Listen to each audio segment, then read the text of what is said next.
Today on the show, we're going to take you inside this year's SuperReturn conference in Berlin, where we held our first live recording of a dry powder episode. My guest for this special occasion was Christian Sinding, the CEO and managing partner of EQT. I'm Hugh MacArthur, chairman of Bain's global private equity practice, and this is Dry Powder, live at SuperReturn. Welcome, everyone. Really appreciate you coming today, and a special welcome to Christian Sinding, CEO of EQT, and this is our first ever live episode of Dry Powder here at SuperReturn. So, Chris, thanks very much for stopping by the studio. Great to be here. This will be fun. You know, Chris, I was moderating a panel this morning, and I was referring to Dickens because it seems a little bit like it's the best of times and the worst of times out there. Someone else I heard use the term terrified optimism as a good way to describe what's going on in private markets and private equity. I don't know where you are, but I look at some of the data, and when I look at the deal data that we're going to publish in Bain's mid-year private equity report next month, it looks kind of grim. You know, it's got things in it like deal values down 70 to 80%, exits worse than that, fundraising stats looking kind of grim on the trail. And you could look at that and say, is this 2009 all over again? Like, what world is this? And yet, I'm also looking at data that says things are actually holding up pretty well in a lot of economies around the world. Unemployment tends to be low in a lot of places. Inflation is coming under control. Rate increases are moderating. Consumers are still spending. They have cash in their pockets, maybe from fiscal policies that happened during the worst of the pandemic. And you don't see businesses having a lot of decline in EBITDA yet. And so it seems like, on the one hand, things are going pretty well. On the other hand, the numbers in the private equity industry look pretty poor. What's your take on the environment and what's going on in buyouts right now? Is there any reason for enthusiasm? I think there is. The expression that we have is, we say positive paranoia, so I give you another one you can play with. You're right. You know, the underlying asset class, I think, is performing very well. The underlying portfolio companies of many private equity firms, including our own, is actually looking very healthy. You know, double-digit growth on the top line, double-digit growth on the bottom line, lots of value creation opportunities through add-on acquisitions, innovation growth. You know, the whole toolbox is being really put to use now. So it's almost more that the capital markets are so nervous that that's what's driving the challenge in actually making deals happen. Last year was the availability of credit. This year, credit is more available. The banks are open, but it's quite expensive, and they're not as confident, so it's harder to get things done. The IPO market is semi-open, but that's not really a market that you want to move into. If something is semi-open and you have a great asset that you want to monetize somehow, you don't want to do that when the markets are rusty. So I think part of it is actually turning it around and saying, hey, let's just focus on fundamental value creation and then taking it from there. Right? When do you see a return to deal making at scale, and maybe not the scale we saw in 2021 and first half of 2022, but some type of whatever one might define as normative? Yeah. I think we need to understand whether there is going to be a major recession in the world or not. Right now, people are talking about a no landing scenario, and that's creating this uncertainty in the capital markets. So when we can understand and see and get a confidence, at least, that the world has somehow stabilized, capital markets will stabilize. And I think that there's a flood of transactions that are going to happen, because if you look at our deal flow in the industry, and at least particularly at EQT, it's very, very strong. So there's a lot of work actually happening. The funnel is full, but actually getting deals done and through the top of the funnel is what's hard right now. So there is some reason for optimism, and I like that phrase, no landing. You gave me another one there that I can use in different circumstances. Yeah. How has EQT approached deploying capital in this environment? Well, if I sort of turn the dial back a year, I think we were saying exactly the same thing. We could have the same conversation a year ago. The market hadn't turned down that much yet, but we were all very uncertain about what's happening geopolitically, economically, interest rate-wise, inflation, you name it. And there's still a lot of uncertainty out there. But what we did realize here coming into Q4 was that we're certainly not anywhere near the top of the market. We have no idea, and we're not market timers, we have no idea if we hit the bottom. But our job in private equity over a 3-4 year time period is to buy excellent companies, or companies that can become excellent, in a diversified manner over that time period, and own them for a number of years and to create value. So we said, isn't this a better time than a year ago when multiples were extremely high to find some good assets to deploy capital behind? So actually, if you look at our Q1 this year, we deployed more capital Q1 23 than Q1 22, everything else equal. So so the turning up that dial and kind of, let's say, opening up the funnel a little bit more started to work, and we've launched a couple of public to private, some for add-ons, some as new platform investments. And those were also not available, at reasonable multiples just a year or two ago. So we've proactively moved into this market now. Are there certain sectors or strategies for deploying capital that you found particularly useful during this period of time? Yeah, if I look in the buyout side, for us, our biggest sector is healthcare, which is and everything around healthcare, health tech, med tech, pharma, you name it, which is a sector that's relatively non-cyclical and driven by secular trends. Profitable tech actually is still pretty interesting. And those sectors, where you're breaking it down into subsectors, haven't corrected that much for good and for bad, I guess, in terms of multiples. But if you look more broadly at private markets, infrastructure is really interesting. It's one of our biggest asset classes, and it's an asset class where there's a lot of change happening in the world physically, and being a part of that change is actually pretty exciting. With relatively downside protected asset classes, inflation protection, but still systems, whether it's energy or transportation or digitalization of society, where there's a lot of change and a lot of capital is needed. So that's a field that if you look across the firm, that's where we're deploying the most capital. So definitely some momentum in deploying capital and doing deals. What about exits? How are you feeling about the exit environment, and what has EQT been doing there so far in 2023? Yeah, exits are hard in this market. When times are good, you can sell good companies, you can sell bad companies. I think what we learn every cycle is that we should have sold more when times were good. We sold a lot, but we should have done more.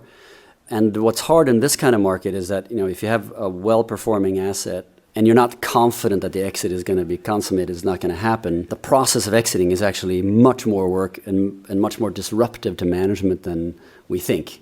We think of it as much easier. It's easier to exit than to buy a company, but it's actually just the same amount of work, and it's very disruptive for the company. So to put a company through that and not be successful is tough. So then you say, hey, well, if I have a great, well-performing company and something I can build, why don't I just own it for another year and do the right thing for the business and then exit when times are better?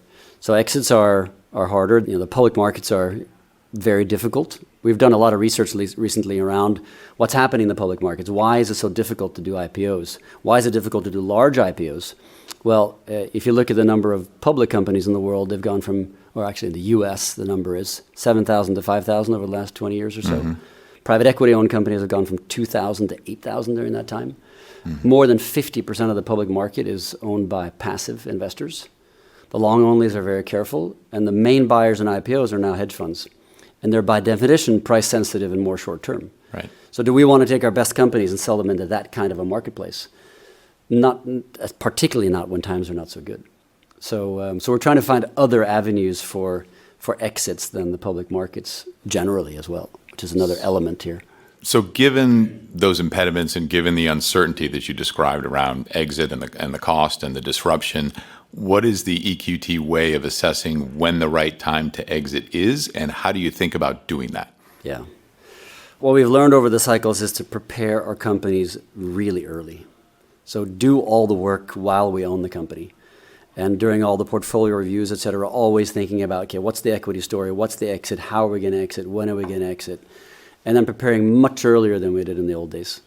Because the windows, open and close, as we've seen now over the past 3 years with the pandemic as well. So you have the company be ready and kind of be in that next state, not exit ready in terms of selling the company, but ready in terms of all the numbers and the governance and transparency and strategy plans and whatever it is that you need to drive the business forward, and then be ready to execute when the stars are more aligned. So that's one learning.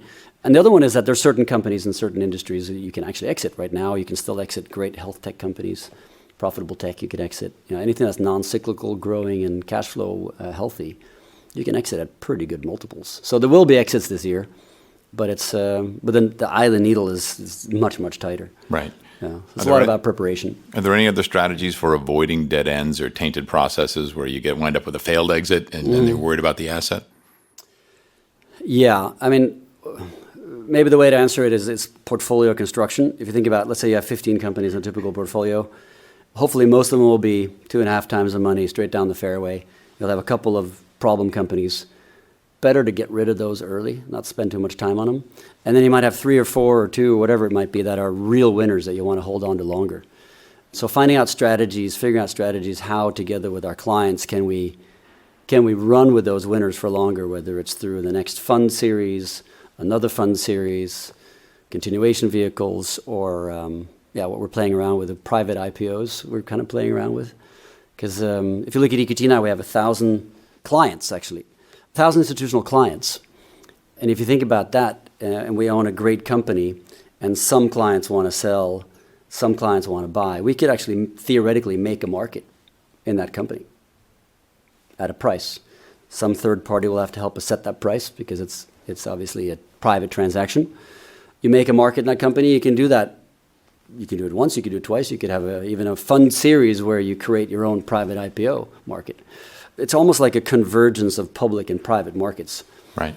And if the public markets are so dysfunctional, which they have been, volatile, complicated, windows open and close, big IPOs, very difficult, secondary issues, secondary sales of shares, very complicated, very expensive to the U.S. market, costs you between 5 and 7% of the equity every time you sell. It's nuts. So why do we even need the public market is a question you could ask yourself. I think it's a fascinating question. If you have a big enough series of buyers and sellers and a big enough portfolio, you could actually potentially pull that off. Mm-hmm. Beyond the structural issues you cited with, say, the U.S. public equities markets, is there anything that you can find that's fundamentally broken in the exit channels right now? Or is this more about confidence and people sensing that it's okay, we're not going to have a big recession and turn the faucet back on again? Yeah. The positive hat back on. I don't think anything's fundamentally broken, except for those issues with the public markets, which are actually global questions. A lot of the European markets are too small, for example. Every country has its own capital market. Does that make sense? There are lots of questions around that, but I think we're not systematically concerned about doing exits, but it's rather, how do we, as companies get larger and as you want to own them for longer, how do you do that? That's one of the major questions. And so I think it's more about confidence in the capital markets, and then credit will be available, equity will be available, and companies will always be, there'll always be a new owner wanting to put capital to work somewhere. Wanting to buy, absolutely. Yeah. Let's shift our focus and talk a little bit about fundraising. Mm-hmm. What's EQT been doing that's new and different in the fundraising arena, particularly around institutions? Yeah. I don't know if it's that different. Maybe from a European perspective it's different, but in terms of fundraising size and scale, we've more than tripled the size of our team over the last 3-4 years on the institutional side. So I think we have 150 people now in our capital raising team total, which is pretty amazing. Like I said, we've gone to 1,000 clients, as we call them. We don't really talk about LPs anymore. We think it's much more interesting to have a client relationship. It's kind of a play on words, but more of a mindset thing. And that coverage is global and local, so we try to have people locally, as close to the clients as we can. We're digitizing a lot of the processes. We've been doing that for years. We still have a lot of work to do, but that's going to hopefully simplify life for everybody, because the process of signing up to a private equity fund is still, even if you're investing in the same fund series, is kind of a nightmare.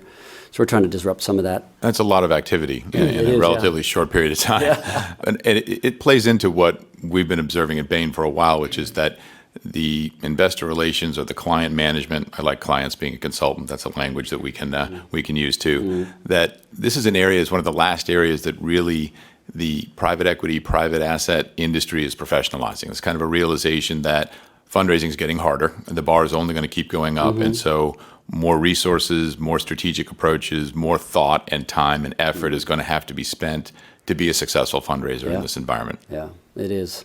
Building the brand. We actually, in our executive committee now, we have a global head of branding and communications. I haven't had that before, but as we, we're now in 20 different countries around the world, and we're starting to distribute through other channels, you need to think about your brand much more holistically. I mean, this also wasn't the way that you presented Bain, 10, 15, 20 years ago, right? It was super private. You probably didn't have a website for a while even. That's right. So our industry is slowly but surely coming into the same thinking that we're entrusted with long-term capital and a lot of jobs. We have, I think, 750,000 employees in our companies. It's a lot of responsibility, and of course the brand needs to carry some of that weight and help carry the weight. So there are many dimensions to this, actually. There really are. And as you think about the brand, in particular, the brand with the clients, how have you changed your approach or your marketing message, during these times where not a lot of money is flowing back to the clients and they're getting more capital calls than they are distributions? Yeah. I think there's going to be a renewed focus on performance. And I've had this conversation before, and I asked you, I think 3, 4, 5 years ago, I said, hey, we're razor focused on performance. We're outperforming some of our peers. Shouldn't that, make a difference over time for the clients? And you're like, well, everybody's performing so well, it doesn't really matter. I think this next cycle is different. Now that interest rates are 5 or 6%, whatever they're going to end up at, performance is mattering, and cash is mattering. Cash matters. So DPI, we like to say DPI is a new IRR, because there's a question on valuations or whatever. I don't think that's really a problem, but a lot of clients actually need cash to be returned to them so they can redeploy it. It's not enough just to have stable valuations or slightly increasing valuations anymore. So there's producing cash, which is actually good for companies too. You don't really have any value unless you're ultimately producing cash for somebody. It's a good point. And I'm not sure I needed to be called out for saying performance doesn't matter in this recording that'll go out all over the place. But if it makes it in there, it was a really amazing decade of GDP growth and zero interest rates. But as you point out, we're in very different times right now, and that requires different strategies. And in addition to simply fundraising, whether you're looking at individual investors and the democratization of private equity, or you're looking at clients and new approaches to them, there's another way to raise AUM, and that's mergers and acquisitions. Yeah. And M&A is not something that many people would typically think about in the alternatives industry, certainly not before the last 5 or 10 years. Deals tended to be rare. A lot of them didn't go particularly well. And yet lately, over the last 3, 4, 5 years, we've seen an unprecedented pickup in M&A activity. Yeah. What is M&A to EQT, and how does that fit into your growth strategy? Yeah, that's a good question. One of the reasons we went public actually is that we believe this industry is going to consolidate. Just like every other professional services or financial services industry, there are going to be 5 or 10 or 12 or whatever the number. There's going to be a number of global leaders. And there's going to be a number of niche players that are strong, either regional or focused on a certain sector or whatever. And then a lot of the others are going to be squeezed in the middle, and we all know what that means. So those that are squeezed in the middle are either going to be competed out or they're going to be consolidated in. And we wanted, we thought we had the platform that could be one of the consolidators. And to do that as a private company is complicated. Private partnership, very complicated. So there you see one of the benefits of the public markets. You get a currency to bring other teams and other firms, and merge with them and then create a platform. So we've done a number of smaller ones, and we did one significant combination here in the U.S. with Exeter Real Estate, and then the biggest one, actually, which afterwards someone told me was the biggest M&A deal in the history of our industry. We didn't know that at the time, but that's when we merged BPEA, so the Asia private equity firm, into EQT last year. And the common theme among these is that we wanted, first of all, strategic fit, either geographically or product-wise. Could be an extension as well, like real estate. Cultural fit, probably actually most important, but first you have to know where you're going, and then that's the other one. And then the third one was also very important, that's performance. That we wanted to bring high-performing teams into EQT so that we keep that intense focus on performance that we want to have. So those are kind of the 3 factors that we are looking at. And then when we're now looking to the future, we have an organic growth strategy and we have an M&A growth strategy, and probably this cycle we're talking about now probably will be more leaning towards an M&A strategy. But it's a very careful one because it's people, right? So it's you can't just turn a dial and just like it's not like acquiring a clinic or something like that where you can just turn up the dial and buy as many as you want. So it's a thoughtful strategy, but it is important. I think it is. If in this industry we're in here is going to double by 2030 or something like this. The numbers better than I do. That's exactly right. And then probably double again to 2040. Mm-hmm. So just to stay one of the global leaders, you actually need to be a part of defining this industry. So M&A is also a strategic imperative, I think. And, it's really impressive, Christian, that EQT has become one of the global leaders in a relatively short period of time. For folks that aren't domiciled in Europe, EQT has, until recently, been much less well known than many other players. And yet, as I look to some recently released league tables of global fundraising over the last 5 years, EQT is actually third globally out of all of the alternative firms in terms of monies raised, which is an amazing, amazing statistic. So clearly a lot of your ambition, a lot of the motions that you've been putting into place have been really paying off. But to what else do you ascribe this emergence onto the global stage, if I can be so bold as to call it that? What kind of avant-garde deals or things have you been doing that you feel have been really unique contributors to EQT's emergence? Yeah, that's a really good question, actually. I haven't thought about it in exactly that way. I think our building out our infrastructure strategy has actually helped a lot because it's opened up a whole, new asset class where you can apply the same private equity mindset, and we do value add infra mostly. So that's opened up a lot of doors. That's where we started investing in North America. Also, the sector focus is the second one. So the where we're biggest in North America is in healthcare. I think we're one of the biggest private equity investors in healthcare in North America. And we did, one deal there, for example, Aldevron, which was amazing, which is a life sciences business that was growing super fast, complicated types of products, hard to understand, but very thematic for us. We were the only private equity firm in that process. We were able to outcompete the strategics. And then 3 years later, Danaher comes and buys it from us at a fantastic multiple and a great capital gain. And I think some of those kinds of transactions, I think, have helped show that when we get conviction in a certain industry or certain theme, we're willing to step up, pay a pretty high price, and then drive the company to its potential and hopefully be successful with it. But I think it's more holistic, probably, that we're just trying to be good owners of companies and deliver for our clients. And then when we deliver for the clients, then we'll get more capital that gives us more resources to grow and become a smarter investor, invest in new technologies or AI or sustainability or whatever it might be that we need actually to drive our company's valuations forward and strategies forward. And that's seems to work so far. Yeah. And the results have been undeniably impressive. But given that, is there anything that keeps you up at night? What do you worry about? You mean internally? Internally, when you think about EQT next 5 years, yeah, you're sleeping soundly, I know, but if you weren't sleeping soundly, what would you be worried about? That's a good question. It's the transition from being a private partnership coming from Scandinavia to being a global player and a public company and growing organically and through acquisitions. I mean, we all invest in companies here, co-investments or whatever. It's a lot of stress on the organization. So to keep the culture, the values, and the performance all together, of course, is something I worry about. But we're on it, so it's a worry that we're continuously thinking about. But the bigger you get, what I'm actually worried about is kind of bureaucracy. This is a handcraft deal making kind of business. And keeping that entrepreneurial culture, that drive, that differentiation, the guts, all these things in a very big system is harder. So that's also something we're doing a lot of work around to make sure that we continue to stay edgy and the challenger, even though we're one of the big guys now. It is a big challenge. I mean, to be essentially a large corporate, if I may, but not act like a large corporate and remain entrepreneurial, efficient, low cost, hungry to do new deals. Mm-hmm. That's an interesting balancing act. It is.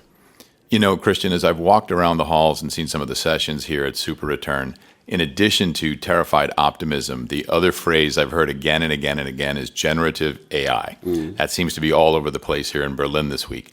I know that you have enjoyed a reputation well-earned for being a technologically advanced firm at EQT, both in terms of how you think about investing in the portfolio, but also the investment process that you run yourself. Mm. How are you deploying generative AI? How is EQT thinking about it for a competitive advantage? Yeah. I think it started almost in a lucky way. We started our venture fund in 2014, and the venture team that we brought into EQT, they came in to the office on a Thursday or something, and we were giving them, the VPN access and the Microsoft and the intranet and all that kind of stuff. And they're like, no, we're not going to use that. We're not going into enterprise stuff. So we're just going to create our own IT system on the side, and then we'll start on Monday. We're like, what do you mean you start on Monday? How can you create your own IT system over the weekend? We'll show you. No problem. So they come in on Monday, and they're already set up, and they have the Google Suite, Slack, and Dropbox. That's it.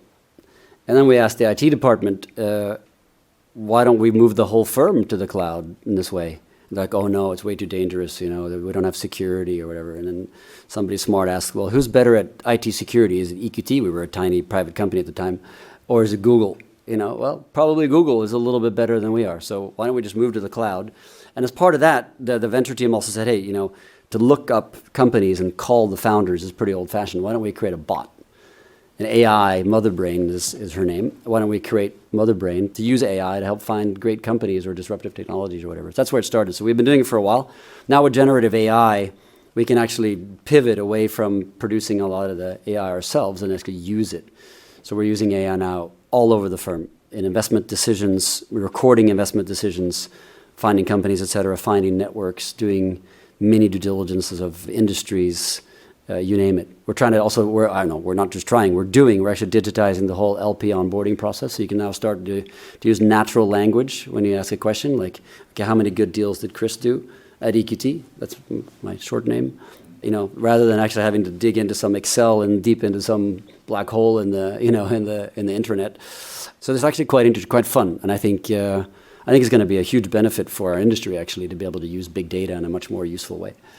So you're using it to source deals, to help underwrite deals. I'm sure you're using it in the portfolio companies themselves, and we can all track all the good deals that Chris did as well. Yeah, exactly. That's a bit scary, but it's a lot of applications out of the box. The hard one, the big one, of course, is to bring AI to all the companies, and that's right. Hard. That is, we're talking to you guys about that. Actually, I know. Yeah. Every industry is different, and there's a lot to do. I totally agree. Yeah. I'd be remiss if I didn't ask you about sustainability and stakeholder capitalism. I know you've been a champion of that for years, Chris. How are you thinking about that these days? And as we go forward into the next few years, what's EQT's position on what that means in terms of talking the talk, but also walking the walk? Yeah, I think it's a really important question for our industry, for the whole financial industry. And we're quite convinced that making companies more sustainable is going to make them more valuable over time. So if you have two companies that are exactly the same, and pick a European company that requires energy. So like we have a water services company, for example, in our infrastructure fund. Or in 5 years, in 10 years, if one company has moved to renewable energy, the other one has not, which one is going to be more resilient? Which one is going to be more valuable 5 or 10 years from now? Well, we think it's the one with renewable energy. Forget whether you believe in climate change or any of the politics or not. Fossil fuels are decreasing, much more volatile, much more complicated over time. And having your local supply of renewable energy, of course, is going to be, over time, much more resilient. So we think that's going to be the more valuable company. And if you have that mindset and you apply that to the social side, you apply that to the environmental side, and to making companies more modern, also digitally, then we think that we just build sustainability into the strategies of every company that we own and every building that we own. So we try to not be political about it. We do think that it's important that we take our responsibility as owners to drive the transition and transformation of companies and take that whole world very seriously. But it's with a mindset of delivering better for our clients over time. And that's actually been pretty important internally as well, to get every team motivated that this is not a political question or something we do on the sidelines or checklists or whatever. This is actually fundamentally making us a better investor, this philosophy. And then, of course, we have a lot of people behind it trying to prove all this and measure it and everything. That seems to work pretty well. And don't make it harder than that. Well, as an activist investor, which you describe yourself many times, and as a high IRR investor going for performance, if you're going to go and implement sustainability and stakeholder capitalism types of policies, you literally have to do well by doing good, or it all doesn't work. Exactly. Well, Chris, it's been a fascinating and educational program and a great 30 minutes. I got a lot out of it. And in particular, I appreciate your passion for innovation and your passion for the business. That all came very clearly through in our conversation. And I really wanted to thank you again for stopping by Dry Powder here in SuperReturn. Thank you, Hugh. Great conversation, great questions. I'm Hugh MacArthur. Thank you for listening.